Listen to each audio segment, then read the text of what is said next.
what do you do when the people that you love are triggering you?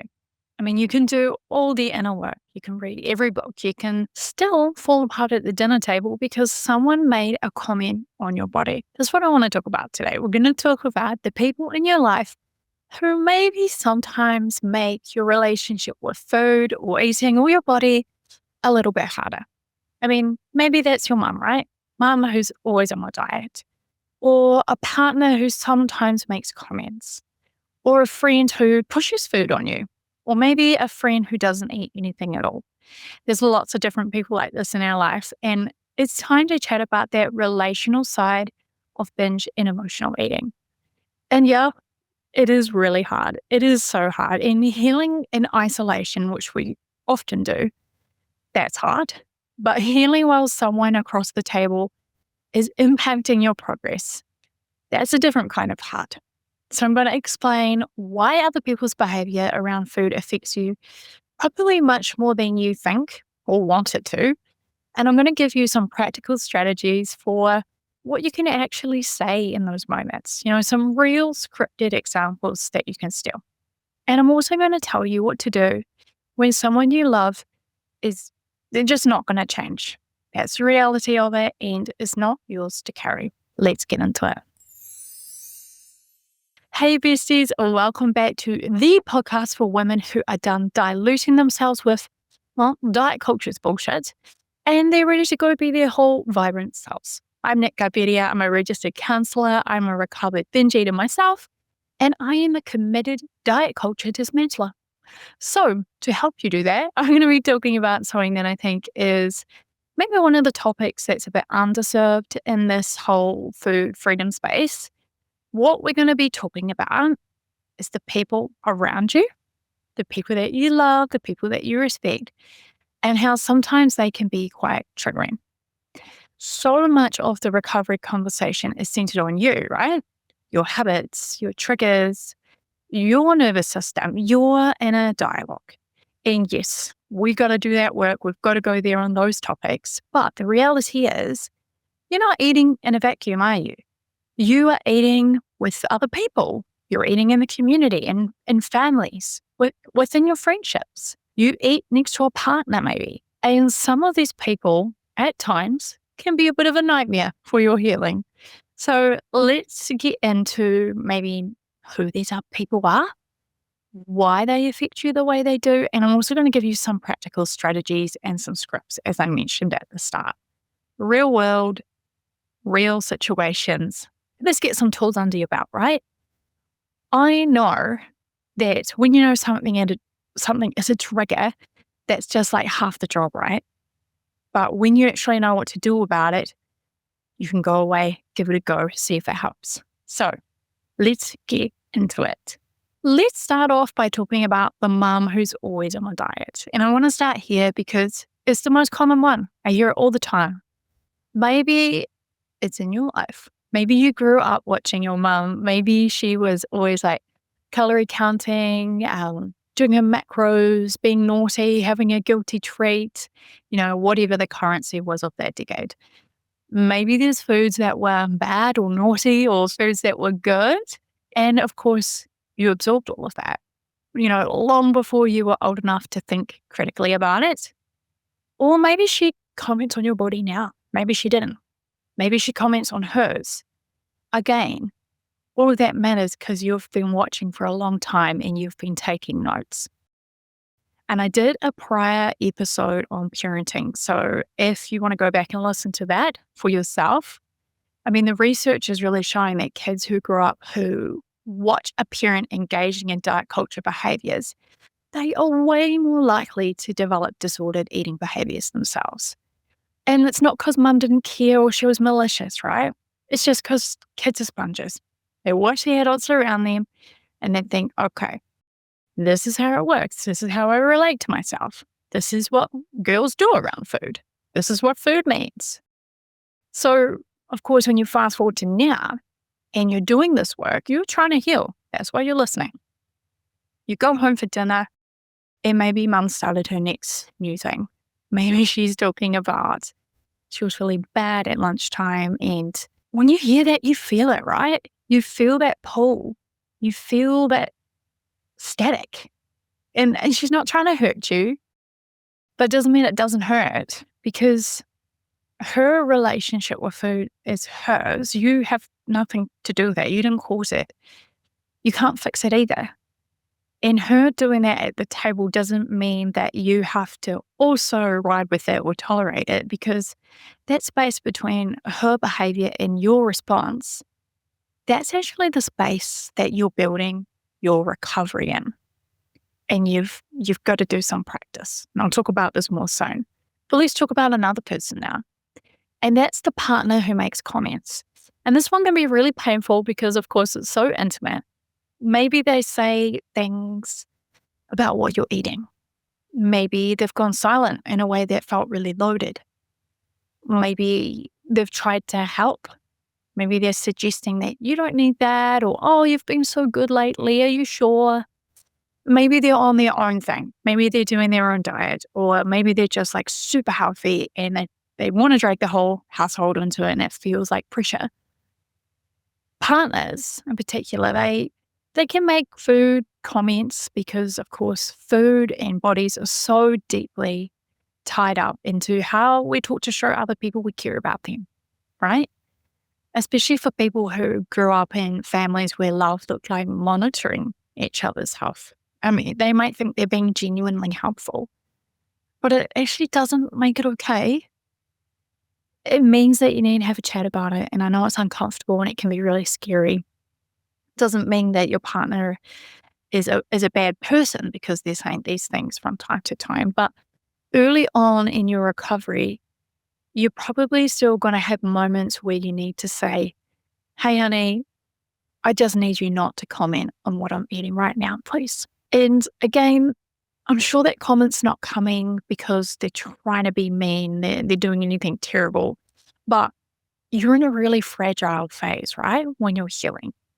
And even if it's well-meaning, still might land wrong. It still doesn't feel great.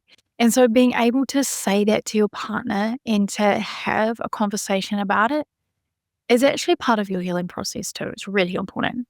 And I think most partners, the fact is, when you tell them how you're feeling, how those comments really land, they will adjust. Some won't. And if they won't, well, that's some really helpful conversation about the relationship. And that deserves its own conversation, right? Okay, so the next person I'm going to talk about is the friend who pushes food. The one who says, come on, just have one. Oh, you've been so good. Have a wee treat. And this person comes from a place of real warmth and love because food is their love language, right? They want you to enjoy themselves. They want to share. They've probably never thought about the impact of pressuring someone to eat when you've already said no. Like, you're full, you're done, but they keep pushing, right? We've all had this. The problem is when you're in your recovery, your ability to trust your hunger and fullness signals is probably a little shaky. You're learning to build that trust.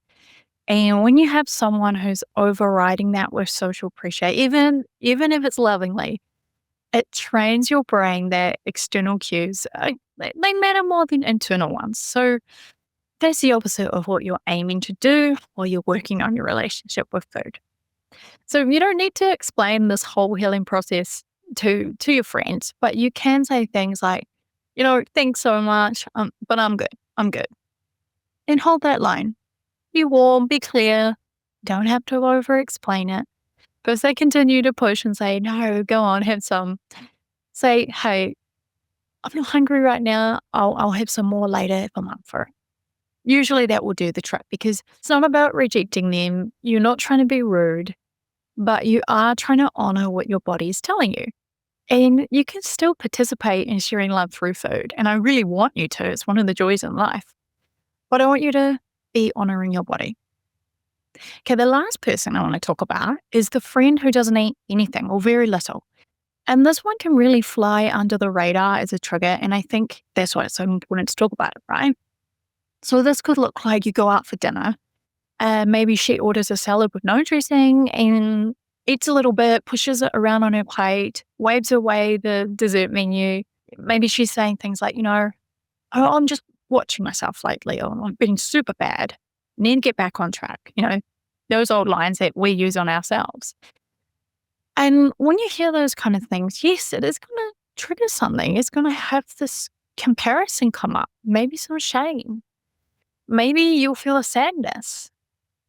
Those kind of responses is your nervous system, and it's responding to a cue that it learned a long time ago. Diet culture comparison it's deeply grooved in your neural pathways, right? It's when we're sitting across from someone who's actively restricting, it can activate that pathway within you, even if you're not consciously going there. So what's going to be helpful is we notice it and we name it. So say, okay, I'm feeling these feelings. I'm kind of going into this comparison mode, but that's not information about me. And if this person is a regular in your life, and it's happening a lot, then this might need to be a relationship where you have a bit more of an in-depth conversation and be really intentional about having some of your other tools available when you're with them. Your self-care strategies, your regulation strategies. Quick pause here, besties, because I want to share with you a free resource that might really, really help you. So if you're struggling with overeating, binges, emotional eating, or maybe food just feels like it has a little bit too much power over you, then I have created a free guide. It's called the Emotional Eater's Fix. So inside this guide, I'm breaking down some of the real reasons why this pattern has been happening.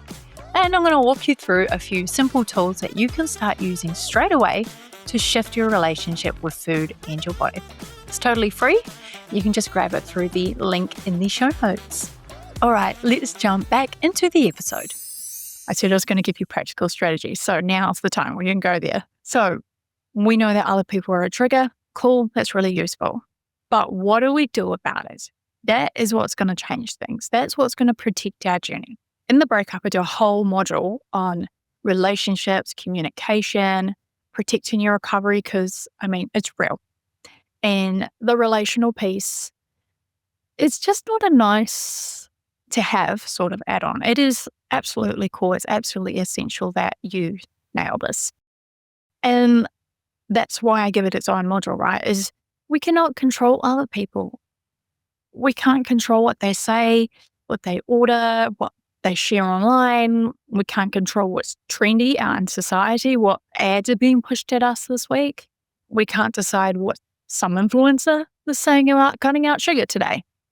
That stuff is everywhere, is constant, is not going away. We cannot control that. Maybe we can, filter, but we can control how we respond.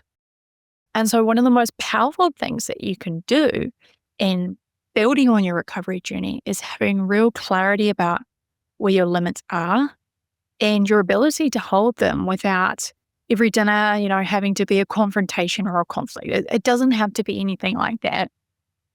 And when I say the word boundary, sometimes boundary gets overused a wee bit. Sometimes boundaries are awesome, but you don't have to have a boundary for every single scenario. And a boundary is actually not a rule that you set for someone else. It is a limit that you hold for yourself, right? It's where you decide what you do when it's crossed. So you're not managing the other person's behavior. Again, we don't control others. We're just learning how to manage ours. And I think that's a really important distinction. So what is it going to look like in practice, right? So a few approaches. The one that you use is obviously going to depend on the relationship, the situation, and, even just how much capacity or energy you have that day, because not every scenario is going to have the same level of response. So approach one that I like to start with is using I statements. So this is where you are naming how something affects you and you're not framing it as them doing something wrong. So the formula is pretty simple. You say, when this happens, I feel this. And what I need is this. You hear those I statements in there? So we're keeping the focus on your experience. It's not putting them on trial. It's not getting into a tiff. It's giving them something really clear to respond to. So scripted example that you can steal Maybe your mom is at the table. She's talking about what she has ate and how she feels really terrible for having eaten that day. So you could say, using this framework, hey, mum, when the conversation's about dieting and food guilt, I find it really hard to stay present and enjoy this meal. I'm actually working on some stuff around my relationship with food, and I'd love it if we could talk about something else tonight. That's it. So you've described what's happening without being like, oh, you're always going on about this. Gosh, da, da, da, da, da. I'm so angry right now. It's describing what's happening without the blame. You've said how it affects you, and you've made a really clear request as well. You haven't done this casually. You've just been super clear, super clean, kind. You've been direct. Can't go wrong. Approach 2 is a firm redirect. Okay. So sometimes we don't have the bandwidth to go into such a big kind of response as I demonstrated before. So we don't have the bandwidth for it. Maybe you're at work. It's a work thing or a birthday dinner or you're just tired. That's fine. You're allowed to just change the subject and you don't need to justify it. No speech needed, right? So a script for this or an example for this could be that the group chat has blown up and everyone's talking about some new diet or something they've seen online and they're encouraging, hey, let's all do it together. So what you could say is, A, you could just totally ignore it. It's in a group chat. Actually, you didn't say it. Or you could say, it's not something I'm doing right now. On a different note, has anyone seen anything good lately? I really need a new show recommendation. Done. It's not weird. You haven't lectured anyone. You've just declined and then moved the conversation off. I think that's a really valid approach. We're always trying to be nice girls, good girls, people pleasers, right? You can still be a nice person and be warm and clear. There's no drama there. How about number 3, approach 3? And this is a direct conversation. So this is if the pattern keeps happening and happening and happening, and we're, that gentle redirect just isn't cutting it. So maybe you do actually need to call it out a little bit more. So example could be your partner. This is a really important relationship in your life. And maybe they just keep commenting on food regularly and it's starting to impact you at every meal. You could say, hey, honey, I want to have a quick chat about something.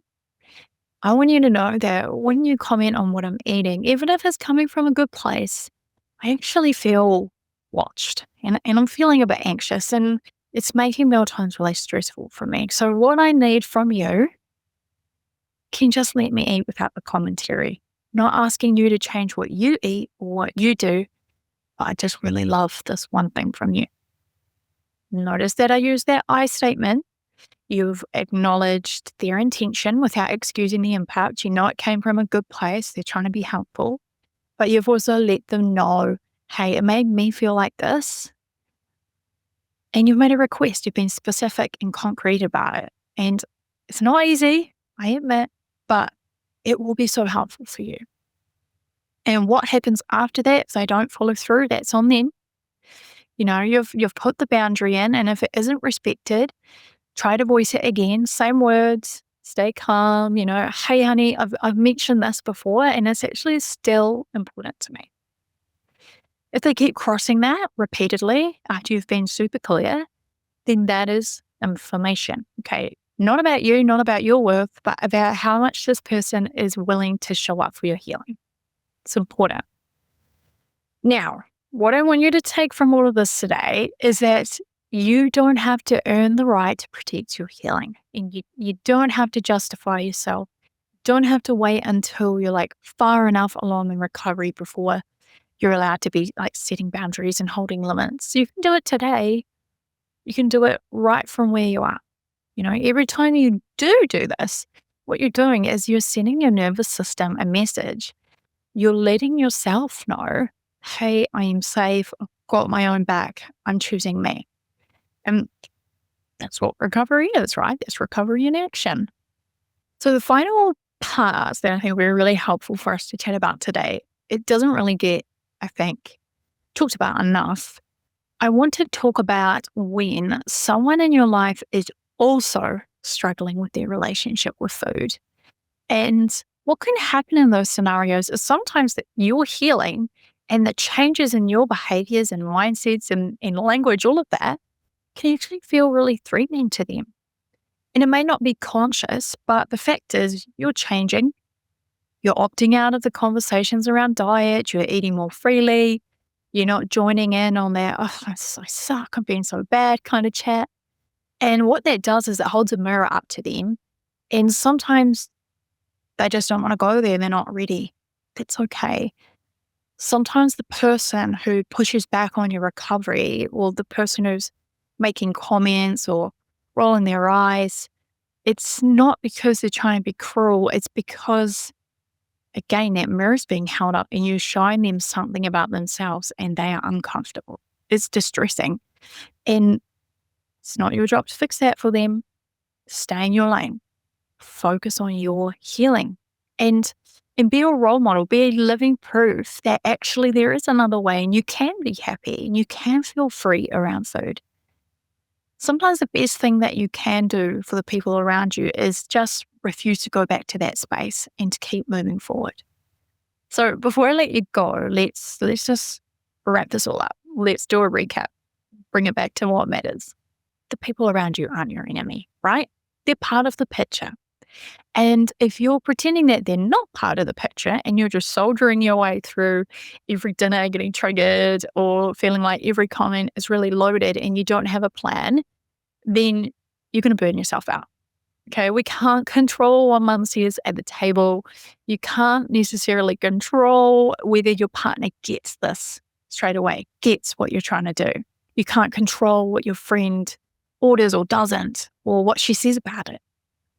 You can control how you respond, okay? The words that you use, the limits that you hold, the choice to stay in your lane, even when everyone else around you is still kind of playing by diet culture's rules. That's the work, and it's quieter than people expect.